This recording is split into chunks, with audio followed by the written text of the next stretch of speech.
Salut Coralie. Salut Chantal. Salut les rebelles. Salut les rebelles. Donc, on est à notre 5e aujourd'hui. 5e épisode déjà. 5e épisode. Bien contente de continuer. On commence à avoir beaucoup de commentaires. Donc, au moins, on sait qu'on a des gens qui nous écoutent. Ben oui, quelques auditeurs, auditrices. C'est le fun de savoir ça. Dans l'actualité cette semaine, je ne sais pas si vous avez vu ça, le baril de pétrole se transige maintenant à la négative. Donc, on paye des gens pour venir chercher notre pétrole. C'est hot, ça, quand même. On s'entendait pas à ça, on dirait. Si on voulait un bon signe qui est temps qu'on réforme notre économie puis qu'on aille vers une économie qui est moins basée sur les sources fossiles, il me semble que là, on commence à avoir un bon signe. Ouais, vraiment, là. Puis dans le fond, ça, c'est rendu au négatif à cause de la guerre du pétrole un peu en ce moment qui a lieu entre la Russie et l'Arabie Saoudite. Mais en même temps, on s'entend qu'il y a plein de raisons environnementales et politiques qui fait que le prix du baril de pétrole est aussi bas en ce moment, là. Il y a Jason Kenney qui, lui, dit que le prix du baril de pétrole est à la baisse et maintenant négatif à cause que on n'a pas assez construit de pipeline. Hey, bullshit!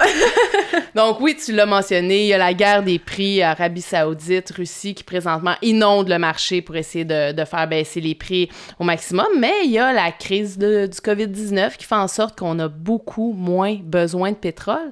C'est 30 millions de barils de moins qui sont vendus présentement, donc il est bien normal qu'on soit pas capable de les écouler.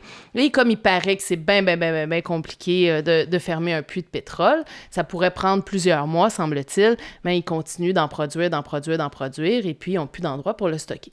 Ça, c'est fou quand même, puis surtout avec l'Arabie Saoudite puis la Russie, t'es comme « Ah, tu sais, une petite guerre, c'est peut-être parce que le pétrole, il n'y a pas beaucoup d'avenir ou quelque chose comme ça, je sais pas. » On dirait qu'ils savent qu'ils n'en auront pas pour longtemps puis qu'ils veulent profiter de toutes les richesses maintenant.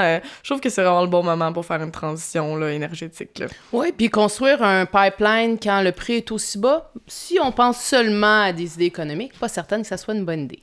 Non, vraiment pas. Puis là, le Trudeau aussi a annoncé un 4,2 milliards de dollars pour les industries pétrolières, mais pas le sauvetage financier qu'ils espéraient. Non, c'est ça. Ça, c'est la bonne nouvelle présentement.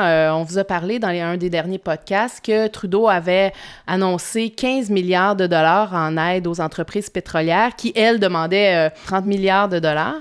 Donc, finalement, c'est pas ça. C'est environ 4,2 milliards de dollars que tu me disais. Et puis, environ la moitié de cette somme-là qui servirait plutôt à nettoyer des puits de pétrole orphelins, donc qui auraient été laissés à l'abandon un peu partout sur des terrains, et d'autres pour... Et 750 millions de dollars pour la réduction de méthane, d'émissions de méthane par rapport aux infrastructures pétrolières en ce moment. Puis si jamais on peut donner une ordre de grandeur, parce que des fois, millions, milliards, c'est difficile à imaginer. Pour vous donner une idée, 1 million de secondes, c'est 11 jours et demi. Et 1 milliard de secondes, c'est 31 ans.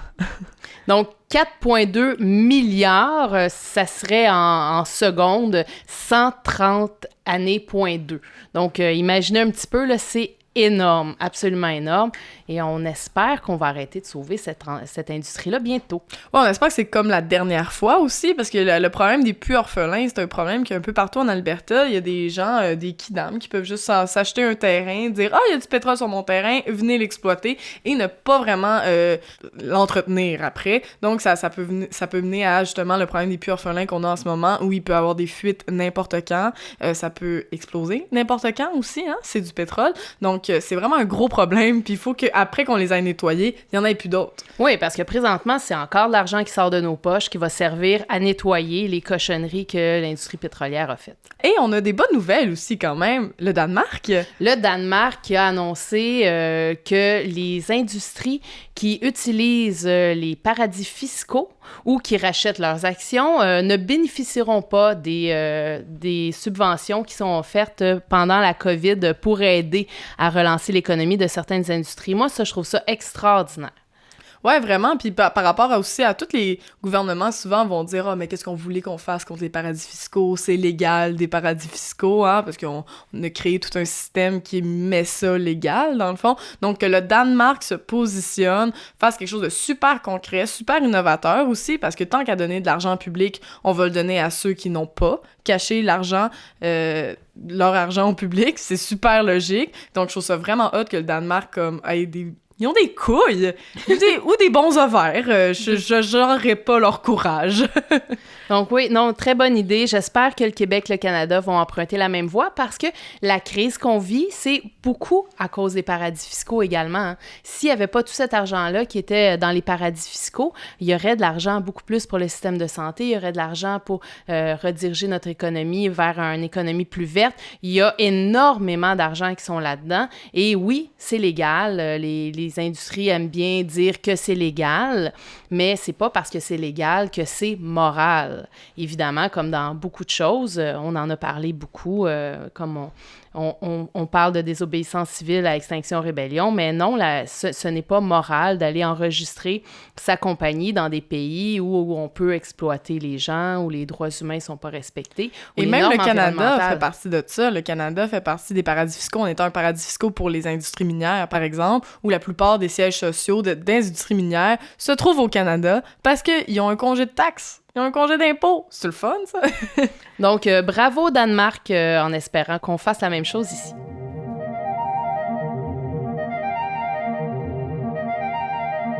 Oui, puis je sais pas si tu as vu ça, Coralie, aussi. Présentement, bon, ça fait plusieurs fois qu'on en parle. Pendant la COVID, il y a plusieurs projets qui se faufilent un petit peu. Hein? Donc, plus on traverse une crise grave, plus c'est facile pour les promoteurs de mettre de l'avant des projets qui seraient normalement discutables puis qui seraient probablement condamnés par la population. Il y a le port de Québec qui va probablement faire un agrandissement.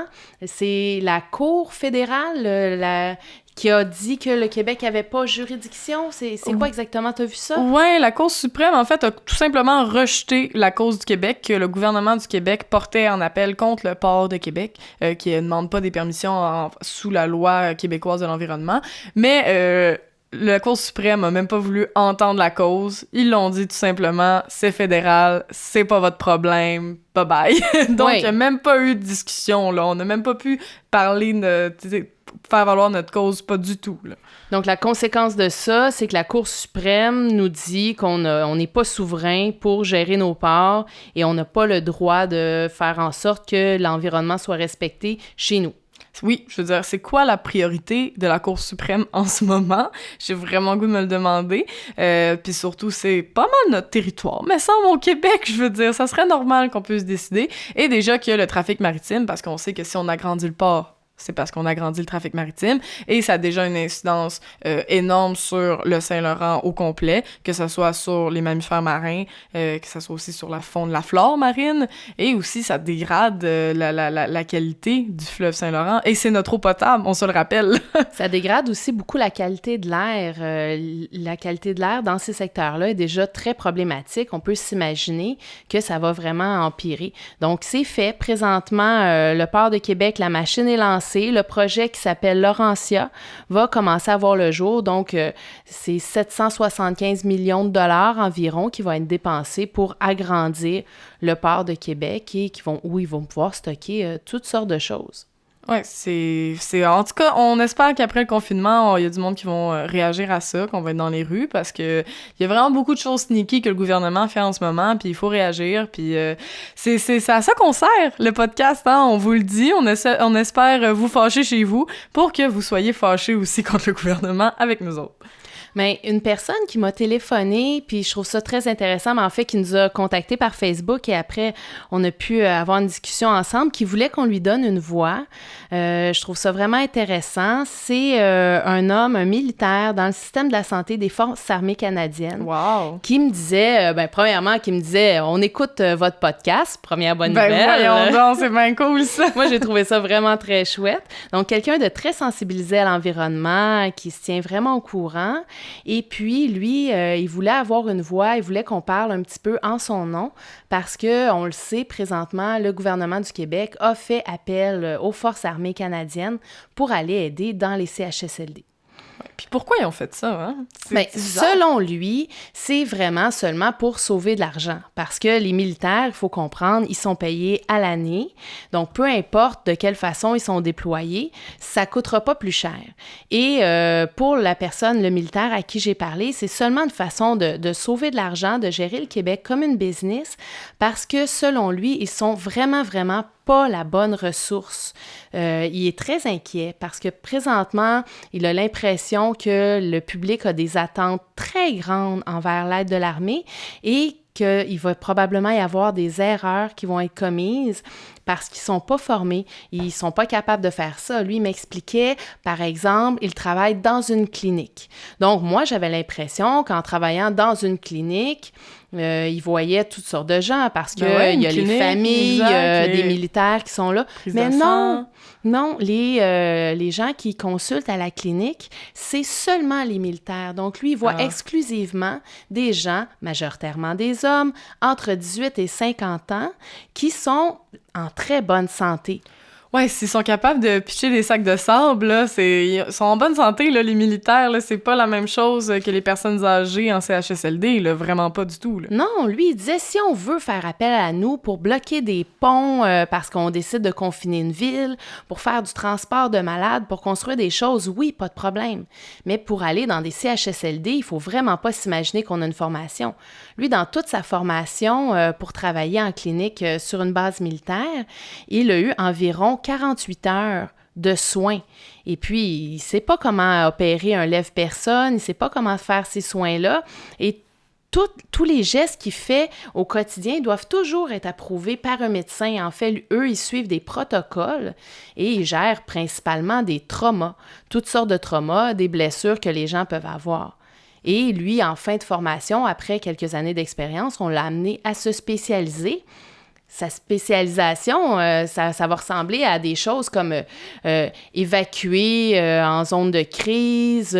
On va avoir des spécialisations en hélicoptère. Il m'a parlé de toutes sortes de spécialisations. C'est vraiment pas ce qu'on a besoin en ce moment, là, malheureusement. C'est vraiment pas des gens qui sont habitués à travailler avec des populations gériatriques, là. Donc, il était très, très, très inquiet parce qu'il a l'impression qu'il y a des erreurs qui vont être commises.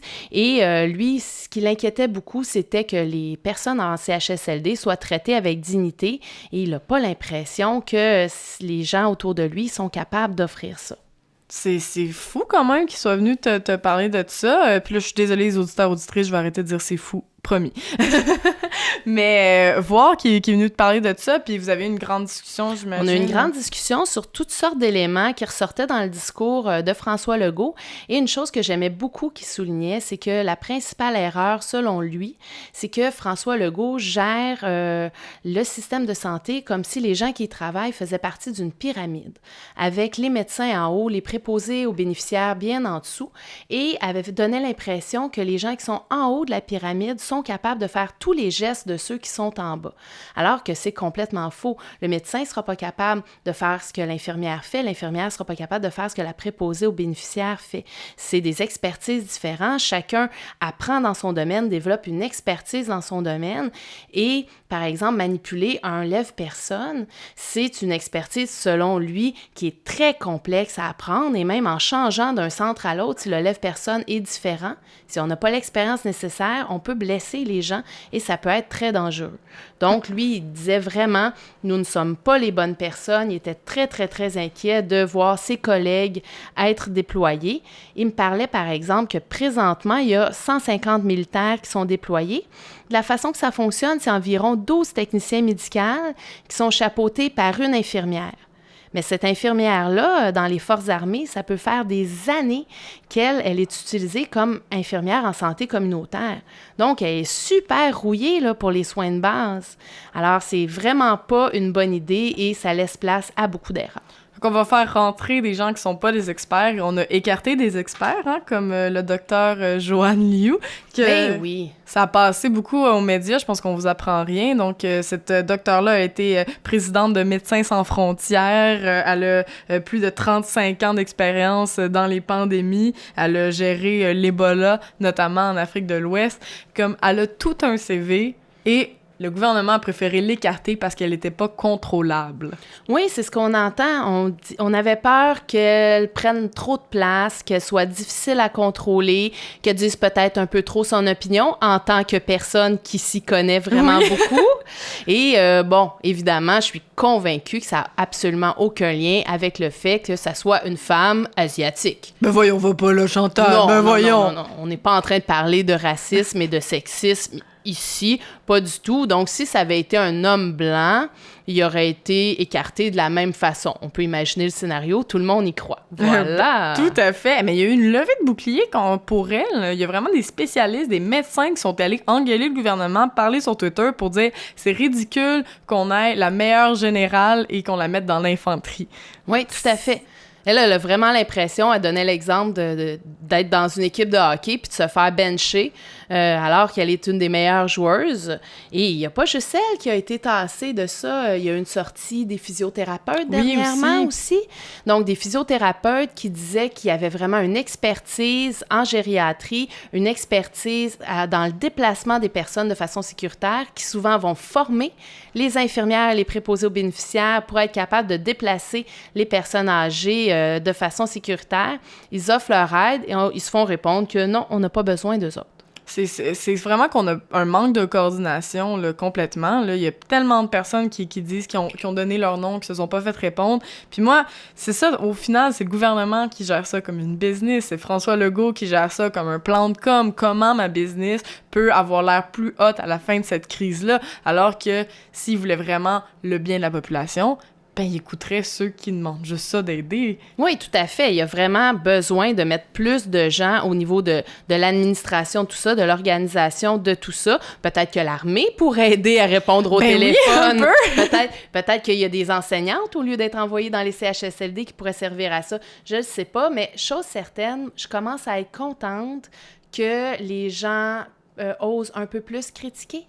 Ouais. Parce que même si, bon, quand même, on est contente. Le gouvernement Legault a quand même fait une bonne job au début en réagissant rapidement, en demandant rapidement le confinement. On n'est pas en train de dire que tout ce qu'ils ont fait, c'est pas correct. Mais si on est dans une telle crise, si les CHSLD sont autant en manque, c'est à cause de dizaines d'années de gouvernements néolibéral qui se sont succédés, à cause des coupes massives, à cause de la réforme du docteur Barrette. Et là, on parlait de Legault comme si c'était le bon père de famille, alors que c'était le premier à demander de sabrer dans les coûts de la santé. Il voulait mettre de la tapisserie dans les CHSLD, il voulait rendre ça beau, hein? On n'oublie pas aussi avec les écoles là, qui voulaient mettre ça plus de bois québécois et de bleu, mais on n'a pas besoin de nouvelles tapisseries, on a besoin de personnel. Oui, on peut repenser au lab école aussi. Ouais. Ça, il y avait pas de problème à avoir 3 experts hommes qui s'y connaissaient absolument pas en éducation. Ça, c'était pas un problème. Mais oui, donc, le gouvernement, présentement, malgré une très bonne campagne de com, commence à avoir le vernis qui craque un peu. Les gens commencent à oser parler un peu plus, critiquer un petit peu plus, et c'est sain de critiquer. Présentement, on est en train de parler de vie humaine. Si on se met la tête dans le sable et on suit le gouvernement aveuglément, bien, il y a des erreurs graves qui vont pouvoir être faites, des erreurs idéologiques, et c'est pas là qu'on veut aller. Donc oui, critiquons, et critiquer, ce n'est pas manquer de solidarité. Pas du tout. Puis en plus, des gens qui disaient « Ah, il a gagné ses élections, Legault, il a bien fait ça. » Mais la crise, là, même après le déconfinement, c'est pas terminé, là. On s'engage. On est dans une crise qui va durer quelques années avec des périodes de confinement, des périodes de reprise économique qui vont être difficiles. On est dans une grosse crise, c'est pas terminé. Puis on dirait qu'il a fait ça comme un sprint. Au début, il était super dedans. Puis là, plus ça va, plus justement, tu l'as dit, le vernis craque, commence à salir un petit peu. Puis je pense aussi qu'il commence à avoir plus les reins assez solides, là. Ils veulent même plus se faire critiquer. Puis je pense que c'est pour ça qu'ils écartent les gens qui pourraient les critiquer, parce que ils savent que s'ils s'embarquent là-dedans, ben les journalistes vont dire « Ah, ben François Legault avait pas toute raison, puis c'est plus notre papa. » Oui, puis cette semaine, on a eu droit à un mea culpa quand même. Il a avoué qu'il prenait l'entière responsabilité de ce qui se passait dans les CHSLD parce qu'il aurait dû augmenter le salaire des préposés aux bénéficiaires, même s'il n'avait pas l'accord des syndicats. Alors ici, s'il y a quelqu'un qui est capable de nous envoyer une information comme quoi il y a un syndicat qui aurait bloqué l'augmentation de salaire d'un groupe de ses membres, s'il vous plaît, envoyez-moi ça. Je peux pas y croire. C'est complètement ridicule de jeter la faute sur les syndicats qui auraient refusé que les préposés aux bénéficiaires soient augmentés davantage. Là, on est vraiment, vraiment, vraiment dans la fausse nouvelle. C'est un peu du gaslighting. Il fait « Non, c'est vous autres qui ont commencé. » Oui, j'en prends l'entière responsabilité. J'aurais pas dû écouter les syndicats qui avaient 100% tort, en tout cas. On a aussi quelqu'un qui est venu nous écrire sur la page Facebook du podcast Activistes en crise, qui nous a écouté très attentivement, ma foi, et il nous a soulevé quelques petits points. Oui, il y avait des critiques super intéressantes, super constructives, des points avec lesquels il était d'accord aussi, mais il soulevait plusieurs choses. Bon, on ne pourra pas répondre à tout aujourd'hui, on le fera éventuellement dans d'autres podcasts, on va finir par tout couvrir, mais première des choses, j'aimerais vous dire que Coralie et moi, on jase. Ouais, c'est pas scripté pantoute. C'est pas scripté du tout, donc il faut surtout pas s'imaginer que parce qu'un thème arrive avant l'autre, qu'il y a une intention derrière. Donc, on s'excuse si parfois le fait que les thèmes se suivent, ça peut donner une impression bizarre, mais on vous assure que c'est pas scripté, puis on fait de notre mieux avec les idées qu'on a dans la tête. Ça a ses avantages et ses inconvénients. Ouais, puis la révolution, on aurait pu en parler pendant des heures et des heures. C'est certainement pas le premier puis le dernier épisode qu'on fait. C'est le premier, mais ce sera pas le dernier épisode qu'on fait sur la question parce qu'on pourrait vraiment en parler longtemps puis approfondir plein de choses. Ah, tout à fait. Évidemment, il y a beaucoup de sujets pour lesquels on a effleuré, on a lancé des perches. Si vous avez des textes que vous avez écrits ou qui vous influencent sur votre conception de la révolution, sur comment dénoncer justement le système néolibéraliste, capitaliste, tout à fait, on embarque là-dedans. Présentement, on a effleuré les sujets. Oui, c'est plus profond que ça. Puis il y a peut-être quelque chose qu'il faudrait soulever, hein, parce que si jamais ça a eu l'air un peu bizarre qu'on dise ça par rapport aux personnes immigrantes, qu'on aurait dit, lui a fait le rapprochement que peut-être ça avait l'air de ça qu'on l'écoutait, là, que si on parlait d'un système local, puis qu'on disait qu'on faisait attention, il faudrait faire attention au niveau de l'environnement pour pas qu'il y ait plein de réfugiés climatiques qui arrivent par millions, on disait pas que c'était une mauvaise chose, là, les personnes immigrantes, là. Pas du tout. On voulait seulement que si elles viennent, ben, qu'elles viennent par choix et pas parce qu'elles sont obligées, parce que leur territoire a été complètement inondé puis a été saccagé par les changements climatiques, là. Oui. S'il y a des grandes vagues de réfugiés climatiques qui arrivaient d'un coup, moi, je suis très inquiète avec une montée de la droite présentement, avec une montée du fascisme, avec une montée du racisme, qu'on accueille ces gens-là très, très, très, très, très, très mal. Donc, c'est inquiétant et il va falloir qu'on adresse ces problématiques-là pour que les gens qui vont devoir arriver, malheureusement, soient accueillis correctement. Oui, puis on veut que les communautés culturelles, religieuses, ethniques à travers le monde, ben, se portent bien, puis se portent en santé, puis que leur environnement est bien. Pour être sûr d'être clair, je veux dire bienvenue aux réfugiés bienvenue. Et je vous souhaite vraiment d'être accueillis le mieux possible et qu'on ait de plus en plus de ressources pour vous aider, surtout que présentement, en temps de pandémie, le gouvernement a fermé la frontière complètement. Donc, le fameux chemin Roxham dont on entendait souvent parler est fermé. Là, on peut avoir l'impression que c'est une bonne idée parce qu'on veut pas que des réfugiés arrivent ici avec la COVID-19, mais c'est le contraire. Ouais. Parce que ce chemin-là, les gens l'empruntaient de manière beaucoup plus sécuritaire. On savait que les réfugiés passaient par là. Tout le monde qui entrait passait un test de COVID-19 et pouvait ensuite être mis en quarantaine. On bloque ce chemin-là, qu'est-ce qui se passe? Les gens passent quand même. Les gens qui arrivent, c'est leur vie qui est en jeu. Donc, ils vont passer par des chemins beaucoup plus dangereux et ils n'auront plus les tests. ils iront plus en quarantaine, ils mettent leur vie beaucoup plus en danger, la nôtre. Donc, c'est encore là une très mauvaise décision qui a été prise sous le coup de l'empressement, sans réfléchir aux conséquences. On a l'impression de protéger la population, mais ces gens-là sont vraiment en danger présentement. Oui, puis la Croix-Rouge l'a dit, là, ils savent pas sont où, ces gens-là, puis ils s'inquiètent, parce que normalement, ils sont accueillis, ils sont redirigés, ils sont dans, malheureusement, c'est des prisons en ce moment, qui accueillent les réfugiés qui sont les immigrants illégaux qu'on appelle. C'est loin c'est d'être dégueulasse, bien. c'est vraiment pas correct, mais en ce moment, on sait même pas sont où ces gens-là, puis ça, c'est vraiment triste, puis il faut vraiment aborder ça. Donc, oui, vraiment, peace and love, la gang, là, on s'en allait, on les accueille, ces gens-là, à bras ouverts, puis on espère qu'ils viennent par choix, puis pas par obligation.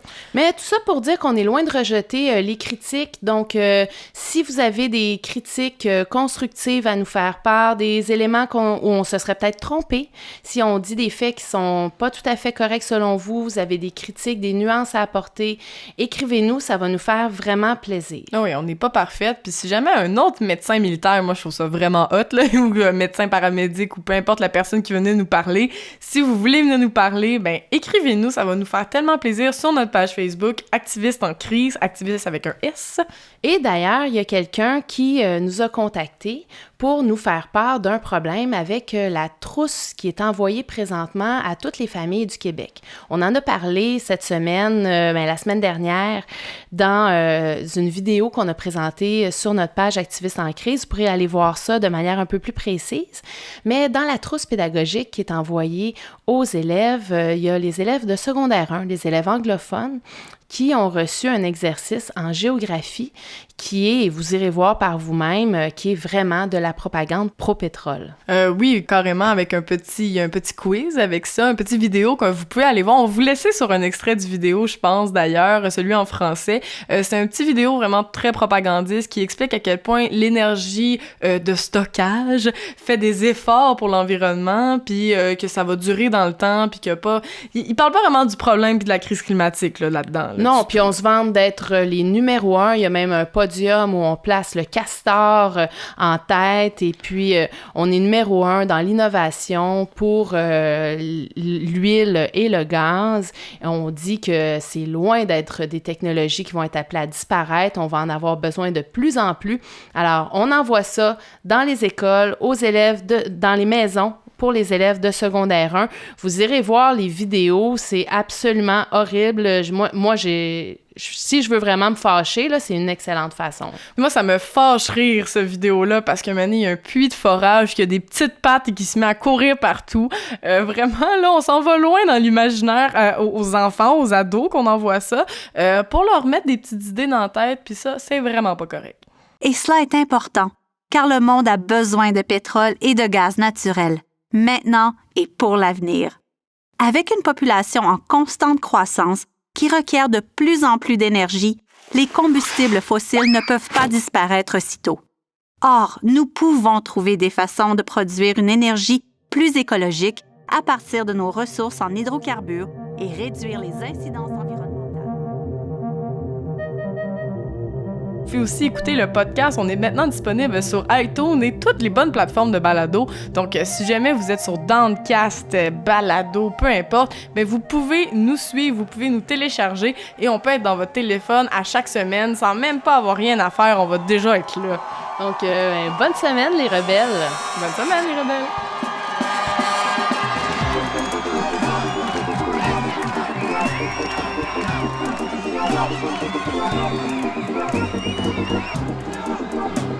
Thank you.